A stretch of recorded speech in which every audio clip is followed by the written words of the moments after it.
അതേസമയം ഇക്കാര്യത്തിലും കോൺഗ്രസിൽ ഭിന്നതയുണ്ട്.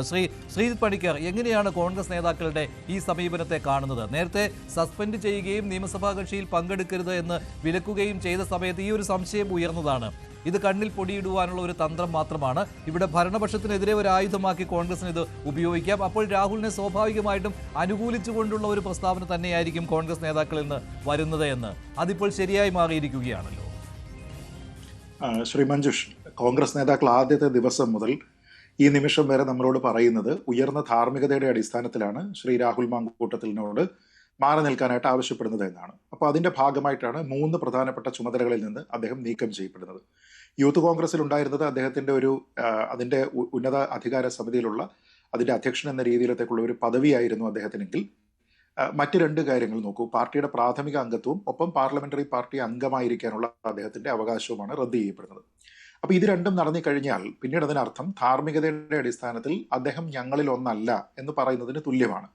അപ്പൊ പാർട്ടി അംഗമല്ലാത്ത ഒരാൾ പിന്നീട് ഒരു നിയമസഭാ സമ്മേളനം നടക്കുമ്പോൾ അദ്ദേഹം പങ്കെടുക്കുന്നുണ്ടോ ഇല്ലയോ, പങ്കെടുക്കണോ വേണ്ടയോ, ഈ കാര്യങ്ങളെല്ലാം അദ്ദേഹത്തിന്റെ തീരുമാനത്തിന് വിടുക എന്നുള്ളതാണ് ശരിയായ കാര്യം. എങ്കിൽ മാത്രമേ ഈ പൂർണ്ണമായിട്ടുള്ള ഡിറ്റാച്ച്മെന്റ് എന്ന് പറയുന്നത് ആൾക്കാർക്ക് കൂടി ബോധ്യമാവുകയുള്ളൂ. നിങ്ങൾ ഈ പറയുന്ന ധാർമ്മികത എന്ന് പറയുന്നത് നിങ്ങൾ പ്രവൃത്തിയിലേക്ക് കൊണ്ടുവരികയാണ് എന്ന് തോന്നുകയുള്ളൂ. മറിച്ച് ഇപ്പൊ നടക്കുന്ന എന്താണ്? രാഹുൽ മാങ്കൂട്ടത്തിൽ ഈ സമ്മേളനത്തിൽ പങ്കെടുക്കുന്നതിൽ പ്രശ്നമില്ല, മറ്റുള്ള ആൾക്കാരും ഇങ്ങനെ പങ്കെടുക്കുന്നുണ്ടല്ലോ, അപ്പൊ പിന്നെ ഇദ്ദേഹത്തിന് മാത്രമായിട്ട് എന്തിനാണ് ഒരു വിലക്ക്? അദ്ദേഹം അവിടെ വന്നു കഴിഞ്ഞാൽ അദ്ദേഹത്തിന് പ്രൊട്ടക്ഷൻ കൊടുക്കണം എന്നൊക്കെ പറഞ്ഞുകൊണ്ട് രാഹുൽ മാങ്കൂട്ടത്തിൽ ഇപ്പോഴും ഒരു കോൺഗ്രസ് അംഗമായിരുന്നുവെങ്കിൽ, അദ്ദേഹം ഇപ്പോഴും പാർലമെന്ററി പാർട്ടി അംഗമായിരുന്നുവെങ്കിൽ ഈ നേതാക്കന്മാരൊക്കെ എന്ത് സമീപനം എടുക്കുമായിരുന്നോ അത് തന്നെയാണ് ഇപ്പോഴും സ്വീകരിക്കുന്നത്. എന്ന് വെച്ചാൽ ഇവർ നമ്മളെ എല്ലാവരെയും കേൾപ്പിക്കുന്നതിന് വേണ്ടി കേരളീയ പൊതുസമൂഹത്തിനോട് ധാർമ്മികതയുടെ അടിസ്ഥാനത്തിൽ അദ്ദേഹത്തിനെ സസ്പെൻഡ് ചെയ്യുന്നു എന്ന് പറഞ്ഞതല്ലാതെ ആ സസ്പെൻഷൻ പെർമനന്റ് ഡിസ്മിസലോ അല്ലെങ്കിൽ ആ സസ്പെൻഷൻ റിവോക്ക് ചെയ്യുന്നതിനോ മതിയായിട്ടുള്ള ഒരു അന്വേഷണം നമ്മുടെ ബോധ്യത്തിൽ അവിടെ നടക്കുന്നുമില്ല. തന്നെയുമല്ല, അദ്ദേഹത്തിനെ പതുക്കെ പാർട്ടിയിലേക്ക് തിരിച്ച് അബ്സോർബ് ചെയ്യുന്നതിന് വേണ്ടിയിട്ടുള്ള ഒരു കളമൊരുക്കുകയുമാണ്. വേണമെങ്കിൽ അവധിയെടുത്ത് മാറി നിൽക്കട്ടെ എന്നെങ്കിലും പറയുകയായിരുന്നുവെങ്കിൽ കോൺഗ്രസ് നേതാക്കളുടെ ആത്മാർത്ഥതയെ നമ്മൾക്ക് അംഗീകരിക്കാമായിരുന്നു. അതുപോലും ഉണ്ടാകുന്നില്ല.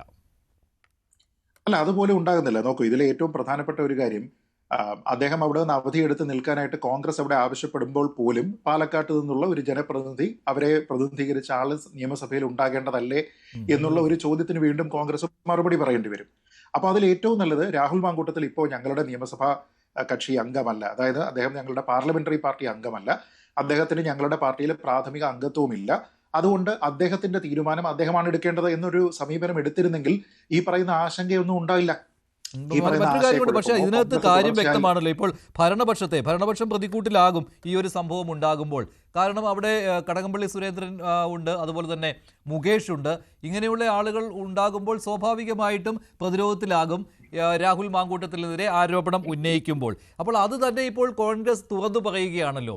ഇങ്ങോട്ട് രാഹുൽ മാങ്കൂട്ടത്തിനെതിരെ ആരോപണം വരികയാണെങ്കിൽ, ഭരണപക്ഷം അങ്ങനെ ഒരു ആരോപണം ഉന്നയിക്കുകയാണെങ്കിൽ തിരിച്ച് പ്രതിപക്ഷത്തിന്റെ ഭാഗത്ത് നിന്ന് മുകേഷ് എഴുന്നേറ്റ് നിൽക്കുമ്പോൾ മുകേഷിനെതിരെയും വരും, കടകംപള്ളി എഴുന്നേറ്റ് നിൽക്കുമ്പോൾ അദ്ദേഹത്തിനെതിരെയും വരും, AK ശശീന്ദ്രൻ മന്ത്രി എഴുന്നേറ്റ് നിൽക്കുമ്പോൾ അദ്ദേഹത്തിനെതിരെയും വരുമെന്ന്. അപ്പോൾ രാഹുൽ മാങ്കൂട്ടത്തിലിനെ ഒരു ആയുധമായിട്ട് ഉപയോഗിക്കാൻ പോകുന്നു കോൺഗ്രസ് എന്ന കാര്യം വ്യക്തമാവുകയാണല്ലോ. കോൺഗ്രസ്സുകാരനല്ല, ഇപ്പോൾ സസ്പെൻഷനിലാണ്, പക്ഷേ അദ്ദേഹം ഇപ്പോൾ കോൺഗ്രസിന് ഒരു ആയുധമാണ്. മഞ്ജുഷ്, അത് പ്രത്യക്ഷത്തിൽ CPM-ന് ഒരു തിരിച്ചടി കോൺഗ്രസിന് നൽകാൻ കഴിയും എന്ന് നമുക്ക് വ്യാഖ്യാനിക്കാൻ കഴിയുമെങ്കിലും നമ്മൾ ആലോചിച്ച് നോക്കുക, അങ്ങനെ കടകംപള്ളി സുരേന്ദ്രനെതിരെയോ അല്ലെങ്കിൽ ശ്രീ മുകേഷിനെതിരെയോ ഒക്കെ തന്നെ ഒരു ആരോപണം കോൺഗ്രസ് ബെഞ്ചുകളിൽ നിന്ന് ഉണ്ടായി കഴിഞ്ഞാൽ അത് കേരളീയ പൊതുസമൂഹത്തിന് കൊടുക്കുന്ന സന്ദേശം എന്താണെന്ന് ആലോചിച്ച് നോക്കൂ. സസ്പെൻഡ് ചെയ്യപ്പെട്ടിരിക്കുന്ന പാർലമെന്ററി പാർട്ടി അംഗം, ആ സ്ഥാനം പോലും റദ്ദ് ചെയ്യപ്പെട്ടിരിക്കുന്ന ഒരു അംഗത്തിന് വേണ്ടി കോൺഗ്രസ് നിയമസഭയിൽ വാദിക്കുന്നു എന്നാണ്. എന്ന് വെച്ച് കഴിഞ്ഞാൽ വീണ്ടും കോൺഗ്രസിന്റെ ഒരു ഇരട്ടത്താപ്പാണ് ഹൈലൈറ്റ് ചെയ്യപ്പെടുക. പക്ഷെ മറ്റൊരു കാര്യം, ഞങ്ങൾ നടപടിയെടുത്തു, നിങ്ങൾ നടപടി എടുത്തില്ലല്ലോ എന്നുള്ള ചോദ്യം ഉന്നയിക്കാം കോൺഗ്രസിന്.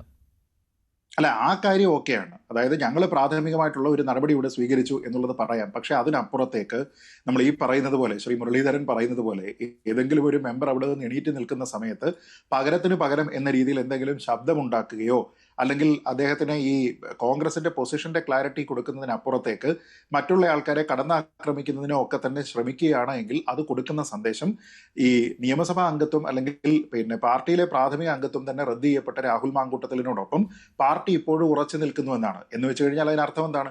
അദ്ദേഹം ഇപ്പോഴും പാർട്ടിയുടെ സംരക്ഷണത്തിലാണ് എന്ന് തന്നെയാണ് അർത്ഥം. അപ്പൊ പിന്നെ മറ്റു നടപടികൾ എന്തിനാണ് എടുത്തത് എന്നുള്ള ഒരു ചോദ്യമുണ്ട്.